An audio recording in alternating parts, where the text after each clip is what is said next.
Hi, hello everyone. Welcome back to Shrudi's Pharma World. Drug store and business management എന്നുള്ള സബ്ജക്റ്റിലെ sales promotion എന്നുള്ള chapter ആണ് നമ്മൾ ഇന്ന് discuss ചെയ്യുന്നത്. സെയിൽസ് പ്രൊമോഷന്റെ ആദ്യത്തെ ക്ലാസ് ആണ് ഇന്ന്. നമുക്കറിയാം, ഒരു ബിസിനസ് സക്സസ്ഫുൾ ആയി റൺ ചെയ്യണം എന്നുണ്ടെങ്കിൽ അതിന് മാക്സിമം പ്രോഫിറ്റ് ലഭിക്കണം.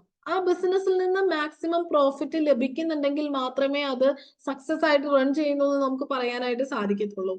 അപ്പൊ ഒരു ബിസിനസിനെ സംബന്ധിച്ചിടത്തോളം മാക്സിമം പ്രോഫിറ്റ് ഏൺ ചെയ്യുക എന്നുള്ളതാണ് അതിന്റെ മെയിൻ എയിം എന്ന് പറയുന്നത്. അപ്പൊ മാക്സിമം പ്രോഫിറ്റ് ഏൺ ചെയ്യണം എന്നുണ്ടെങ്കിൽ ആ ഒരു ഓർഗനൈസേഷന്റെ, ആ ഒരു കമ്പനിയുടെ സെയിൽസ് പ്രൊമോഷൻ ഡിപ്പാർട്ട്മെന്റ് വളരെ ആക്റ്റീവ് ആയിരിക്കണം.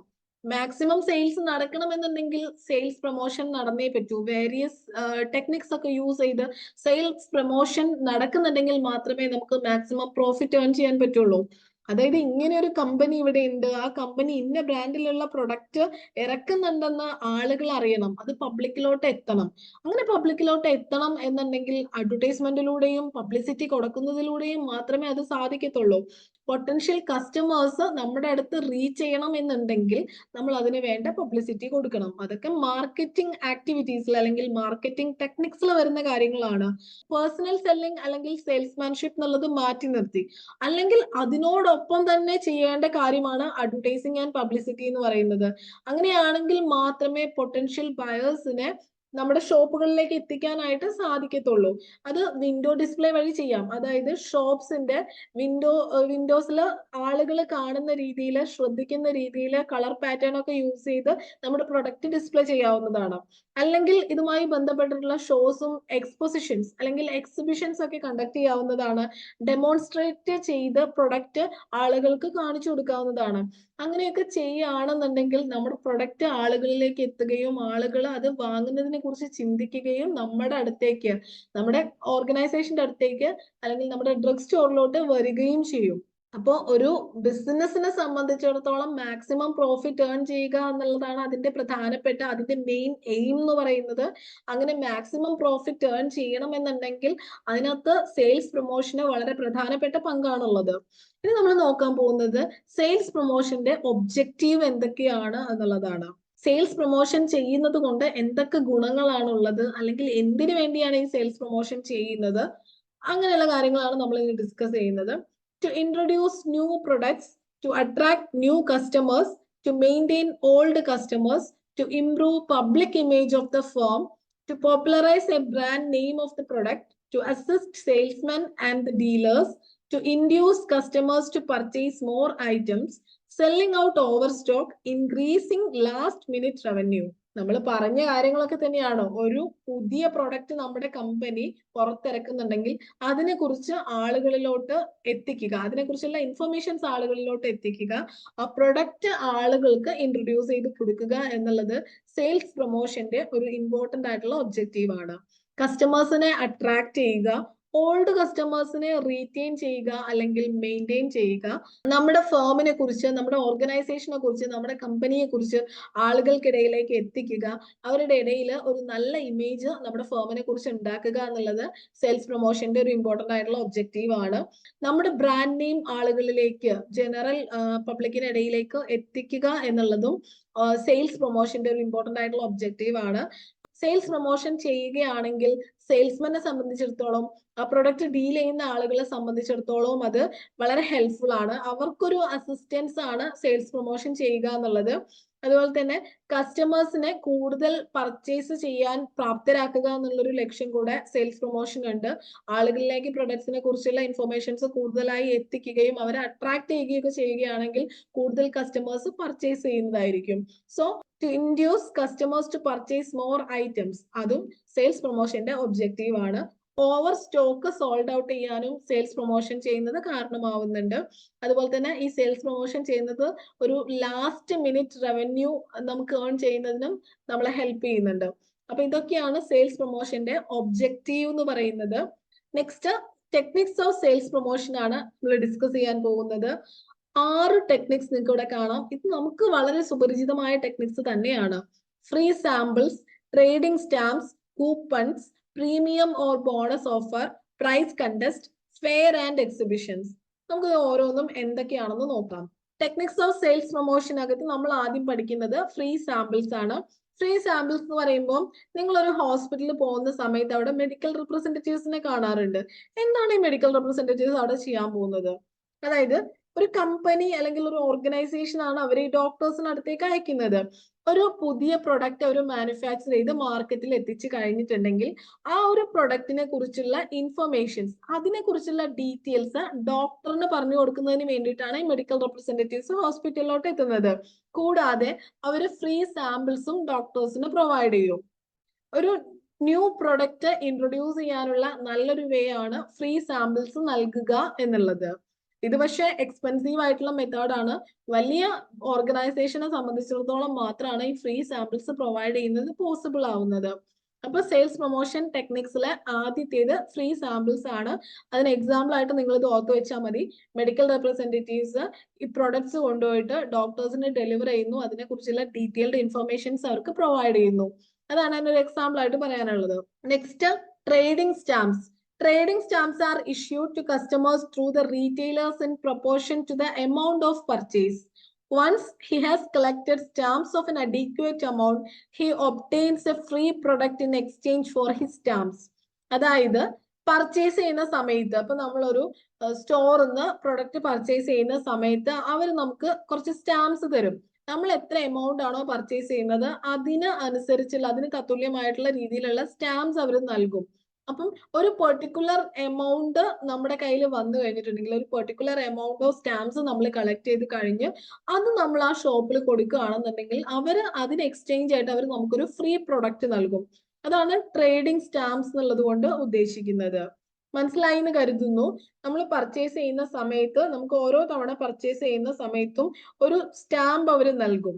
ആ സ്റ്റാമ്പ് അഡീക്വേറ്റ് എമൗണ്ട് ആയി കഴിഞ്ഞിട്ടുണ്ടെങ്കിൽ അത് നമുക്ക് അതേ സ്റ്റോറിൽ കൊണ്ടു കൊടുത്തു കഴിഞ്ഞിട്ടുണ്ടെങ്കിൽ അതിന് എക്സ്ചേഞ്ച്, അതിന് പകരമായി ആ സ്റ്റാമ്പിന് പകരമായി അവർ നമുക്കൊരു ഫ്രീ പ്രൊഡക്റ്റ് നൽകുന്ന രീതിയാണ് ട്രേഡിംഗ് സ്റ്റാമ്പ്സ് എന്ന് പറയുന്നത്.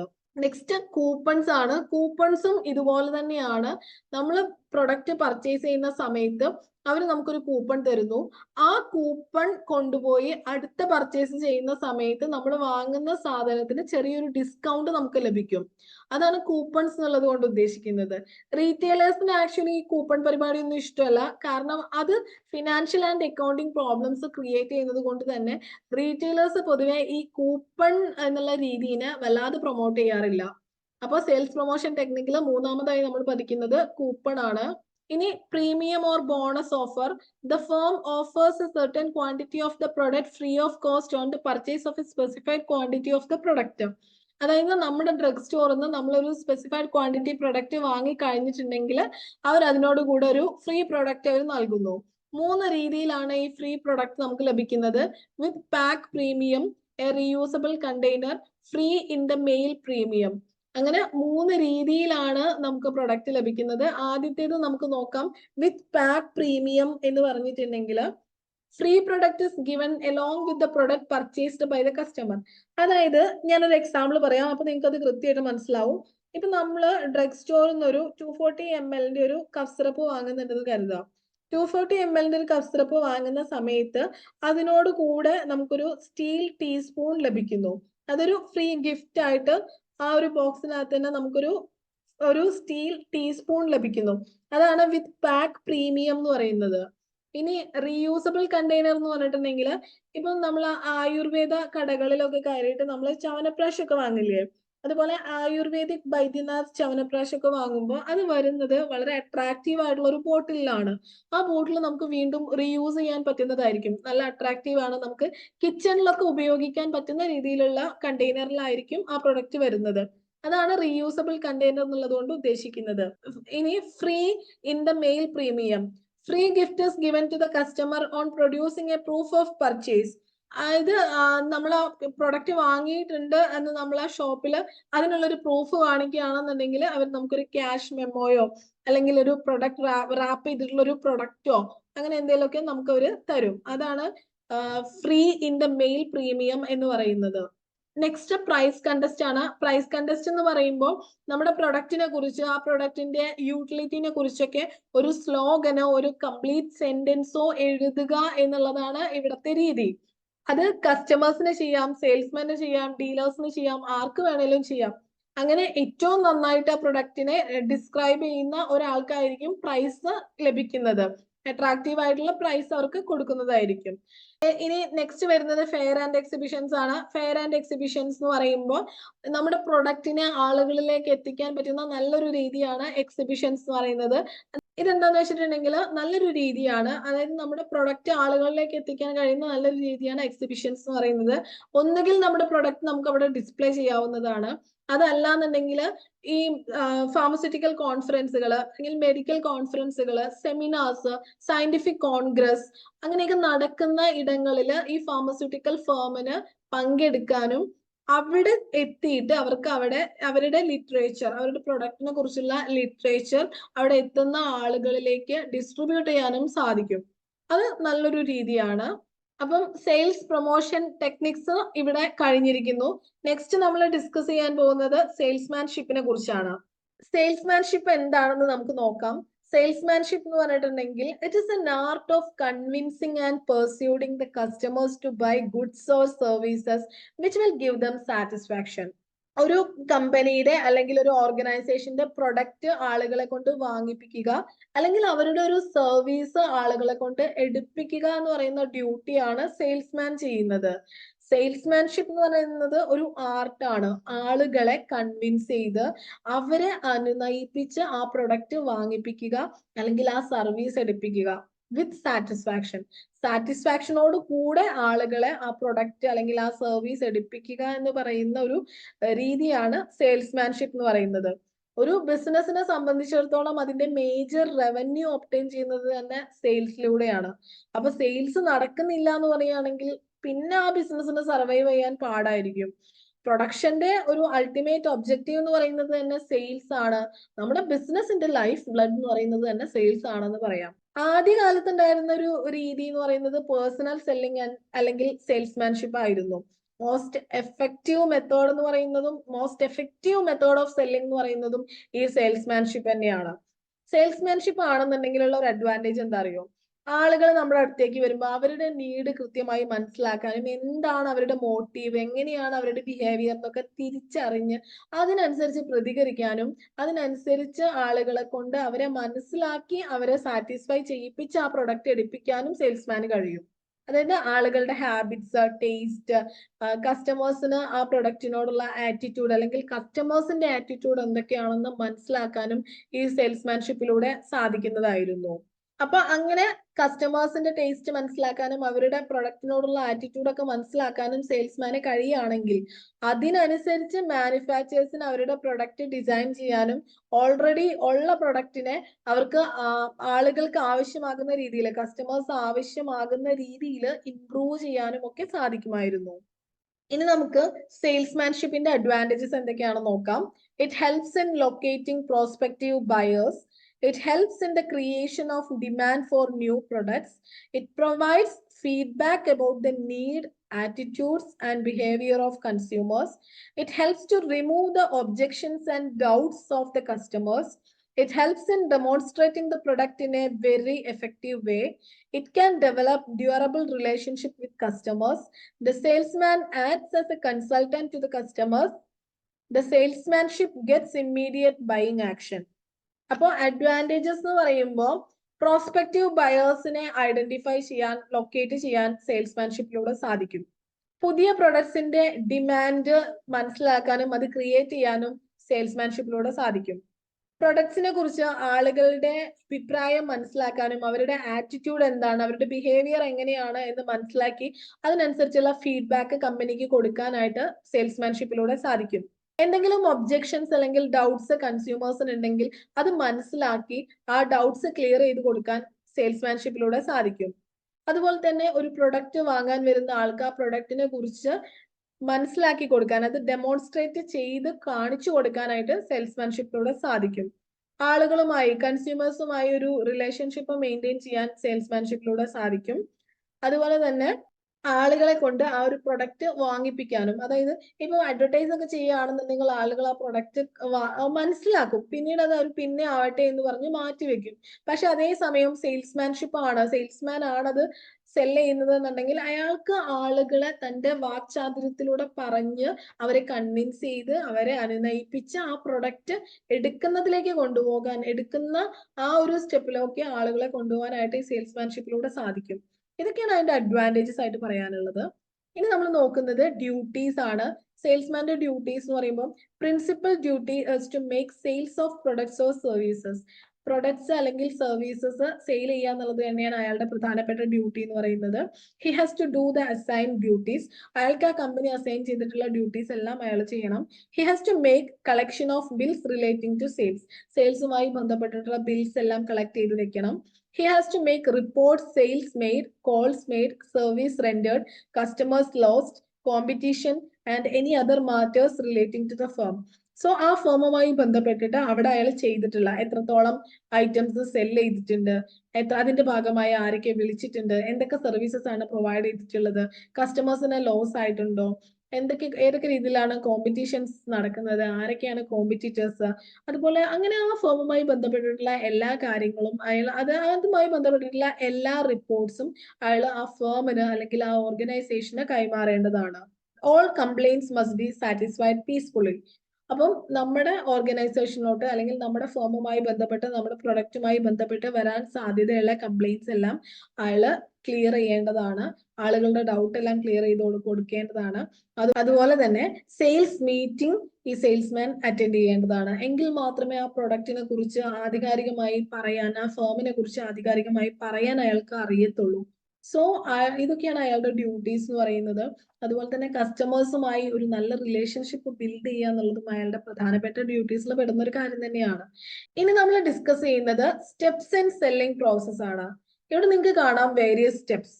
Presale preparation, prospecting, approaching, presentation, dealing with objections, closing the sale, follow up. ഇനി ഓരോ സ്റ്റെപ്പും എന്താണെന്ന് നമുക്ക് നോക്കാം.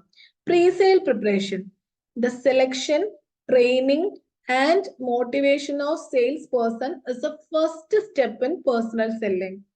He should have thorough knowledge about the products, customers, competitors and techniques of selling. അപ്പോൾ pre-sale preparation എന്നുള്ളതാണ് selling പ്രോസസ്സിൽ വരുന്ന ആദ്യത്തെ സ്റ്റെപ്പ്. അതായത് സെയിൽസ്മാനെ സെലക്ട് ചെയ്യുക, അയാൾക്ക് ആവശ്യമായ ട്രെയിനിങ് കൊടുക്കുക, ആ ഫേമുമായി ബന്ധപ്പെട്ട് അല്ലെങ്കിൽ അയാളെ ഹാൻഡിൽ ചെയ്യാൻ പോകുന്ന ബ്രാൻഡിനെ പറ്റിയുള്ള കംപ്ലീറ്റ് ഇൻഫർമേഷൻസ്, തറോ നോളജ് അയാൾക്ക് കൊടുക്കുക, അയാളെ മോട്ടിവേറ്റ് ചെയ്യുക, ആ പ്രൊഡക്റ്റ് നല്ല രീതിയിൽ സെയിൽ ചെയ്യാൻ കഴിയുന്ന രീതിയിലോട്ട് അയാളെ പ്രാപ്തനാക്കുക, അയാളെ മോട്ടിവേറ്റ് ചെയ്യുക. അങ്ങനെയുള്ള കാര്യങ്ങളൊക്കെയാണ് ആദ്യത്തെ സ്റ്റെപ്പ്. അതാണ് പ്രീ സെയിൽ പ്രിപ്പറേഷൻ എന്ന് പറയുന്നത്. പ്രൊഡക്റ്റിനെ കുറിച്ച്, കസ്റ്റമേഴ്സിനെ കുറിച്ച്, കോമ്പറ്റീറ്റേഴ്സിനെ കുറിച്ച്, സെയിൽ ടെക്നിക്സിനെ കുറിച്ചൊക്കെ കൃത്യമായ ഒരു ധാരണ ഉണ്ടെങ്കിൽ മാത്രമേ അയാൾക്ക് നന്നായിട്ട് സെയിൽ ചെയ്യാനായിട്ട് പറ്റത്തുള്ളൂ. അപ്പൊ അതാണ് ആദ്യത്തെ സ്റ്റെപ്പ്.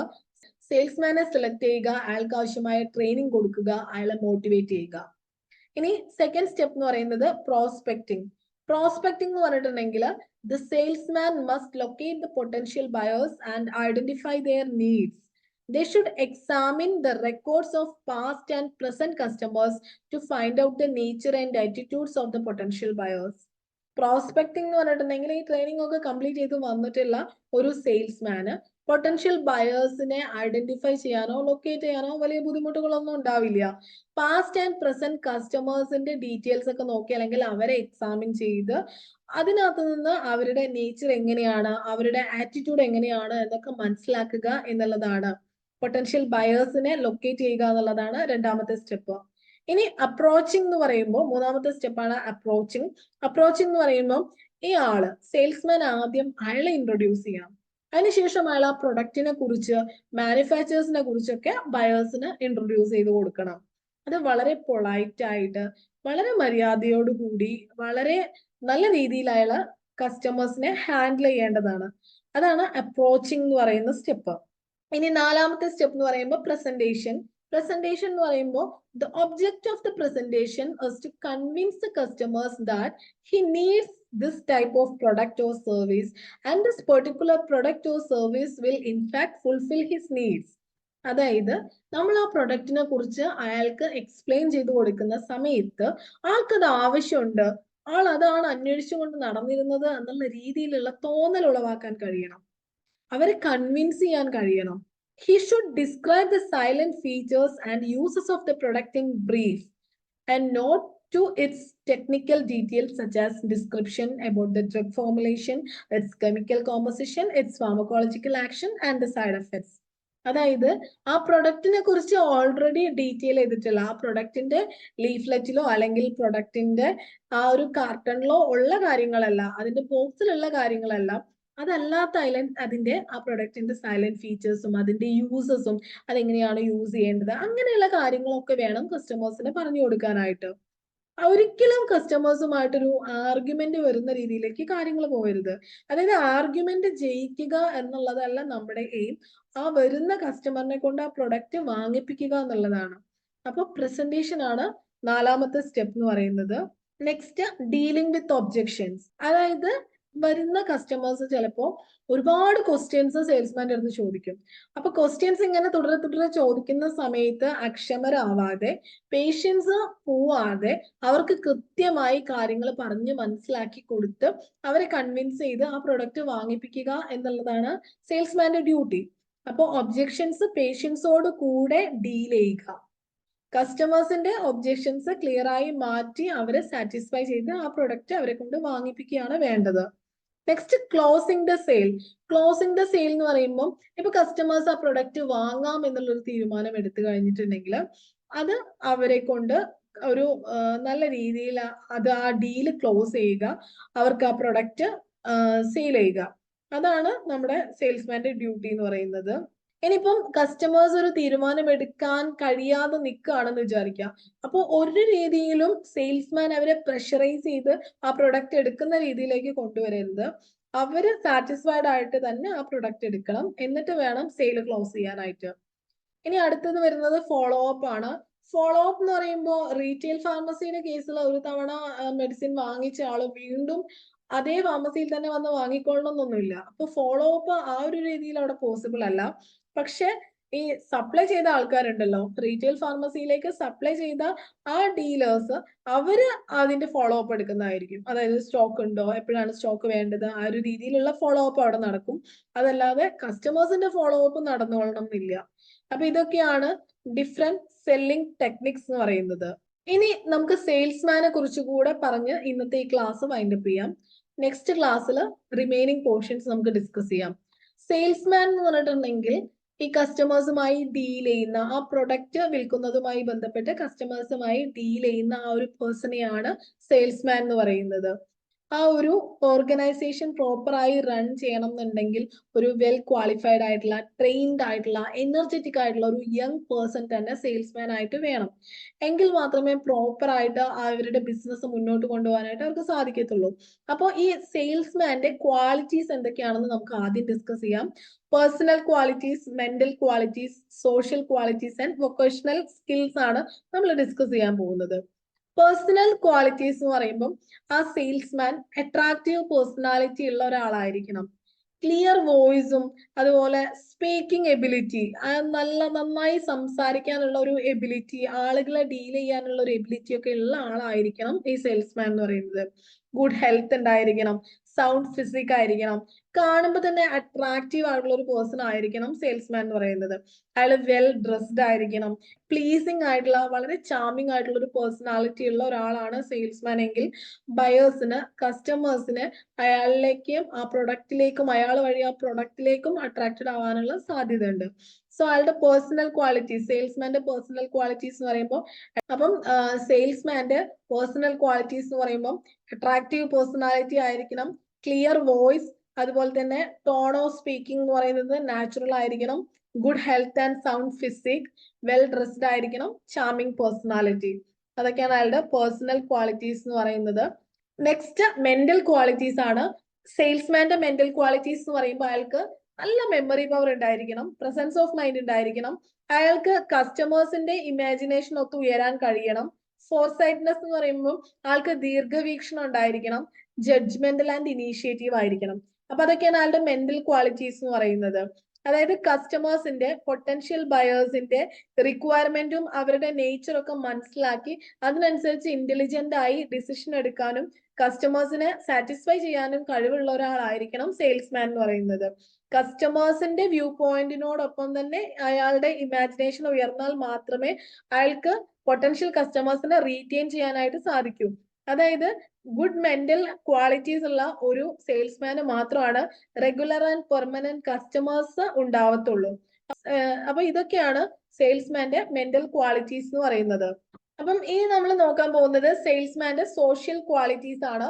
സോഷ്യൽ ക്വാളിറ്റീസ് എന്ന് പറയുമ്പോൾ ആ സെയിൽസ്മാൻ ഷൈ ആവരുത്, ഒരു റിസർവ്ഡ് ക്യാരക്ടർ ആവരുത്, ആളുകളുമായി മിങ്കിൾ ചെയ്യാനുള്ള എബിലിറ്റി ഉള്ള ഒരാളായിരിക്കണം, അയാൾ വളരെ സിൻസിയർ ആയിരിക്കണം, അയാൾ ഡിപ്പെൻഡബിൾ ആണ് എന്ന് കസ്റ്റമേഴ്സിന് തോന്നണം, കോപ്പറേറ്റീവ് ആവണം, ഹോണസ്റ്റ് ആയിരിക്കണം, അയാൾക്ക് നല്ല പേഷ്യൻസ് ഉണ്ടായിരിക്കണം, അതുപോലെ പൊളൈറ്റ് നേച്ചർ ഉള്ള ഒരാളായിരിക്കണം. ഇതൊക്കെയാണ് സെയിൽസ്മാന്റെ സോഷ്യൽ ക്വാളിറ്റീസ് എന്ന് പറയുന്നത്. നെക്സ്റ്റ് വൊക്കേഷണൽ സ്കില്ലാണ്. വൊക്കേഷണൽ സ്കിൽ എന്ന് പറയുമ്പോൾ സെല്ലിംഗ് ടെക്നിക്സിനെ കുറിച്ച് തറോ നോളജ് ഉള്ള, പ്രൊഡക്റ്റിനെ കുറിച്ച്, ഫേമിനെ കുറിച്ച്, കസ്റ്റമേഴ്സിനെ കുറിച്ച്, കോമ്പറ്റീറ്റേഴ്സിനെ കുറിച്ച്, ഓൾറെഡി മാർക്കറ്റിൽ അവൈലബിൾ ആയിട്ടുള്ള മറ്റ് പ്രൊഡക്ട്സിനെ കുറിച്ചൊക്കെ വ്യക്തമായ ധാരണയുള്ള, നല്ല ട്രെയിനിങ് ലഭിച്ചിട്ടുള്ള, ഗുഡ് ആപ്റ്റിറ്റ്യൂഡ് ഉള്ള ഒരാളായിരിക്കണം സെയിൽസ്മാൻ എന്ന് പറയുന്നത്. അതാണ് അയാളുടെ വൊക്കേഷണൽ സ്കില്ലിൽ വരുന്നത്. സെയിൽസ് പ്രൊമോഷന്റെ ആദ്യത്തെ ക്ലാസ് ആണ് ഇത്. ഇന്ന് നമ്മൾ പഠിച്ച കാര്യങ്ങളൊക്കെ വളരെയധികം ശ്രദ്ധയോടുകൂടെ നിങ്ങൾ ഇരുന്ന് പഠിക്കേണ്ട കാര്യങ്ങളൊന്നുമല്ല. നിങ്ങൾക്ക് ശ്രദ്ധിച്ചാൽ തന്നെ, വീഡിയോ കണ്ട് കേട്ടാൽ തന്നെ നിങ്ങൾക്ക് മനസ്സിലാവുന്ന, നിങ്ങളുടെ മനസ്സിൽ പതിയുന്ന കാര്യങ്ങൾ മാത്രമേ ഇന്ന് നിങ്ങൾ പഠിച്ചിട്ടുള്ളൂ. അപ്പം അടുത്ത ക്ലാസ്സിൽ സെയിൽസ് പ്രൊമോഷന്റെ റിമൈനിങ് ടോപ്പിക്സുമായി നമുക്ക് കാണാം. ഫാർമസിസ്റ്റ് ഗ്രേഡ് 2 എക്സാമിനേഷനുള്ള സമയം അടുത്തു തുടങ്ങി. കൃത്യമായി പഠിച്ചു വെക്കുക. ഡ്രഗ് സ്റ്റോർ ബിസിനസ് മാനേജ്മെന്റ് ഒന്നും അധികം ആൾക്കാരും അത്ര ശ്രദ്ധയോടുകൂടെ പഠിക്കുന്ന ടോപ്പിക്സ് ഒന്നും അല്ല. അപ്പൊ ഇത് കൃത്യമായി മനസ്സിലാക്കി പഠിക്കാൻ നിങ്ങൾക്ക് സാധിക്കുകയാണ്. ഇതുമായി ബന്ധപ്പെട്ടുള്ള ഡ്രഗ് സ്റ്റോർ ബിസിനസ് മാനേജ്മെന്റുമായി ബന്ധപ്പെട്ടിട്ടുള്ള പ്രീവിയസ് ക്വസ്റ്റ്യൻസ് ഒക്കെ അറ്റൻഡ് ചെയ്യുകയൊക്കെ ആണെങ്കിൽ നിങ്ങൾക്ക് മാർക്ക് കൂടുതൽ സ്കോർ ചെയ്യാനായിട്ട് സാധിക്കും. ആ ഒരു കാര്യം മനസ്സിൽ വെച്ചേക്കുക. അപ്പൊ നമുക്ക് അടുത്ത വീഡിയോയിൽ വീണ്ടും കാണാം. Thank you.